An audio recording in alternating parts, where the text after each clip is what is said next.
Assalamualaikum warahmatullahi wabarakatuh. Sebagai negara dengan populasi umat Islam terbesar di dunia, tentu saja Indonesia memiliki banyak sekali bangunan masjid yang tersebar dari Sabang sampai Merauke. Bentuk desain sampai cerita dari setiap masjid yang didirikan juga bermacam-macam. Ada yang memiliki keindahan yang banyak mengundang kagum, tidak hanya orang lokal saja, melainkan juga sampai terdengar ke luar negeri.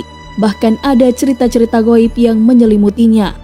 Tidak sedikit dari masyarakat Indonesia yang mengait-kaitkan cerita gaib masjid yang bersangkutan dengan kisah mistis atau bahkan mengkeramatkannya. Nah, berikut masjid yang memiliki kisah misterius di Indonesia. Masjid Agung Waluyo, Kota Bau-Bau. Jika Anda berasal dari Sulawesi Tenggara, tepatnya Kota Bau-Bau, tentunya pernah mendengar cerita tentang sebuah masjid yang memiliki pintu akses langsung menuju Makkah, bukan? Masjid yang dimaksud adalah Masjid Agung Waluyo atau Masjid Agung Keraton Buton yang sudah cukup berumur, dengan arsitektur menawan dan tak kalah indah jika dibandingkan dengan Masjid Istiqlal di Jakarta. Konon menurut cerita rakyat yang sudah dipercayai selama turun-temurun, masjid yang didirikan pada masa Kesultanan Buton ke-37 tahun 1930-an dipercayai memiliki akses langsung menuju Mekah. Pintu tersebut terletak tepat di belakang mihrab berupa sebuah pusena atau lubang yang menuju langsung ke pusat bumi. Bahkan tidak sedikit yang mengaku pernah mendengarkan suara azan dari dalam lubang tersebut dan dipercaya adalah azan dari Mekah. Tidak hanya itu saja, jika Anda merasa kangen dengan orang-orang terdekat yang sudah meninggal, maka dengan hanya melihat ke dalam pusena tersebut saja, Anda dapat melihat mereka-mereka yang Anda sayangi tersebut. Masjid Nurul Yakin, Kota Tangerang. Jika melihat dari luarnya, maka arsitektur bangunan dari Masjid Nurul Yakin atau lebih dikenal dengan nama Masjid Seribu Pintu itu nampak biasa saja. Akan tetapi ketika harus melangkahkan kaki ke dalamnya, maka kesan sedikit menyeramkan akan menyelimuti Anda seketika. Dikatakan sebagai masjid yang memiliki pintu berjumlah 1000 karena memang ada banyak pintu yang menjadi pembatas ruangan dan tidak memiliki penerangan yang layak. Oleh karenanya kesan gloomy, kelam, gelap dan menyeramkan menyeruak seketika ketika berjalan menelusuri setiap pintu yang ada di dalam masjid ini. Secara sekilas, arsitektur dari masjid yang termasuk dalam satu masjid terunik di Indonesia ini terlihat bukan seperti bangunan religi, justru lebih seperti sebuah benteng yang beberapa bagian di dalamnya memiliki langit-langit rendah dan lantai dari tanah lembab. Hawa mistis tidak hanya disebabkan karena gelapnya setiap lorong yang ada di samping-sampingnya berjajar banyak pintu itu saja. Ada sebuah ruangan yang di dalamnya terdapat makam dan satu tasbih berukuran raksasa. Sayangnya banyak orang yang justru tidak ingin memberitahukan informasi terkait masjid yang terletak di Kampung Bayur, Kelurahan Periuk Jaya, Kecamatan Periuk, Kota Tangerang tersebut ke orang luar daerah. Masjid Jami' Baitur Rahmah Al-Bonang, Kabupaten Bangkalan. Selain ke-9 sunan yang terkenal di tanah air, ada sunan-sunan lain yang tidak sedikit diantaranya kurang begitu terkenal namanya. Salah satunya adalah Sunan Maneron. Dia adalah salah seorang murid dari Sunan Bonang yang juga dijuluki Imam Tendo. Imam Tendo datang ke Kabupaten Bangkalan untuk mengajak masyarakat sekitar untuk memeluk agama Islam atau menjadi Muslim. Dia memperkenalkan semua rukun Islam beserta semua hukum atau peraturan yang termuat, sekaligus mendirikan sebuah masjid yang dapat digunakan oleh masyarakat sekitar untuk beribadah. Setelah meninggal dunia, warga sekitar menjuluki Imam Tendo dengan nama Sunan Maneron karena dia lebih terfokus pada penyebaran di Desa Maneron, Kecamatan 10 Kabupaten Bangkalan, Madura. Dikarenakan jasanya, maka warga sekitar tetap menjaga peninggalan Sunan Maneron, yaitu masjid tersebut. Jika Anda berkunjung ke masjid ini, maka akan menemukan sebuah gentong berukuran besar yang ditanam di lantai masjid. Di dalam gentong yang terletak di bagian terasan masjid sebelah utara tersebut terdapat air yang selalu diminum peziarah karena dipercaya dapat menyegarkan tubuh dan menjaga keselamatan diri. Tidak hanya itu saja, air dalam gentong tersebut juga sering digunakan warga untuk mencari kebenaran antara dua pihak yang berselisih dengan cara meminumnya. Barang siapa yang berlaku tidak benar dan setelah meminum air dari gentong yang dinamakan Gentong Agung peninggalan Sinohon Muniron akan mengalami hal yang tidak mengenakan. Masjid Guci Rumpong, Kabupaten Pidie.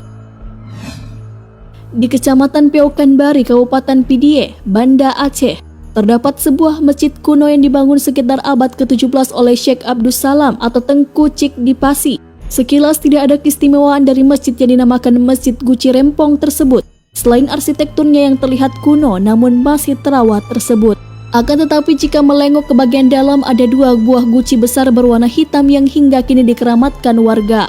Menurut cerita yang sudah dituturkan secara turun-temurun pada zaman dahulu, kedua guci tersebut pernah berkelahi dan membuat salah satunya menjadi rompal atau rumpong atau ompong.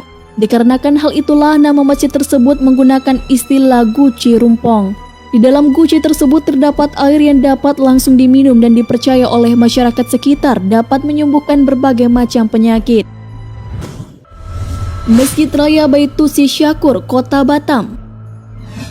Di Kepulauan Riau, tepatnya di Kota Batam, ada sebuah masjid yang kabarnya dibangun sekitar tahun 1980-an silam. Masjid yang terletak di wilayah area Tanjung Uma tersebut memiliki sebuah cerita yang sampai sekarang belum terpecahkan, yaitu terdapatnya 7 makam kuno yang tidak diketahui identitas dari pembuatnya, sampai dengan siapa yang dikuburkan di makam tersebut. Selain tidak berstatus, ke-7 makam tersebut juga memiliki cerita mistis yang beredar dari mulut ke mulut, yaitu tidak dapat dipindahkan. Menurut penuturan masyarakat sekitar atau juga dari Ketua Pengurus Masjid Raya Baitusi Syakur, pernah ada rencana pemindahan makam dengan menggunakan alat berat. Uniknya ketika sudah mendekati makam, peralatan untuk memindahkannya itu selalu mati dan tidak dapat digunakan. Diperkirakan bahwa orang-orang dikuburkan di 7 makam tersebut adalah pendiri dari Kampung Tua Tanjung Uma, yang salah satunya adalah berasal dari suku Bugis Melayu bernama Syekh Abdullah Syukur atau ada yang menyebutnya dengan nama Syekh Abu Bakar.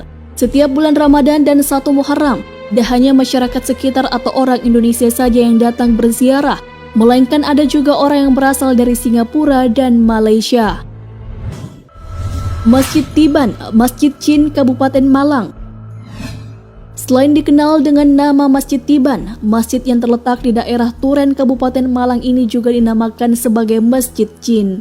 Tentunya akan banyak orang, khususnya yang tidak berasal atau bertempat tinggal di daerah Turen, akan penasaran dan bertanya-tanya kenapa disebut dengan nama Masjid Chin. Menurut keterangan banyak warga sekitar, awalnya di lokasi berdirinya Masjid Tiban tidak ada bangunan besar ataupun yang menyerupai masjid. Suatu ketika hanya dalam 1 malam, tiba-tiba bangunan masjid yang megah dan indah ini berdiri kokoh di tempat tersebut, menurut cerita yang beredar. Dikarenakan hal inilah banyak orang yang heran dan menganggap bahwa masjid tersebut dibangun oleh jin. Selain besar dan megah, keindahan pada arsitektur dan interiornya juga tidak kalah mempesona dibandingkan dengan masjid-masjid lain di Indonesia.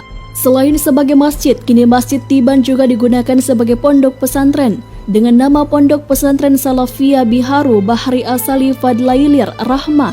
Dikarenakan terlalu panjang, maka nama tersebut disingkat dengan nama Fadilah Rahmat. Namun sedikit demi sedikit keberadaan Masjid Tiban ini adalah hasil hibah dari seorang warga lokal yang tidak ingin namanya dipublikasikan dan menanggung semua biaya pembuatan masjidnya. Hal tersebut dapat dibuktikan dengan keberadaan beberapa dokumentasi pembangunan Masjid Tiban. Memang selain di dunia nyata, ada pula dunia gaib yang juga hidup berdampingan. Akan tetapi bukan berarti manusia harus mengkeramatkan sesuatu atau sebuah tempat, apalagi meminta bantuannya.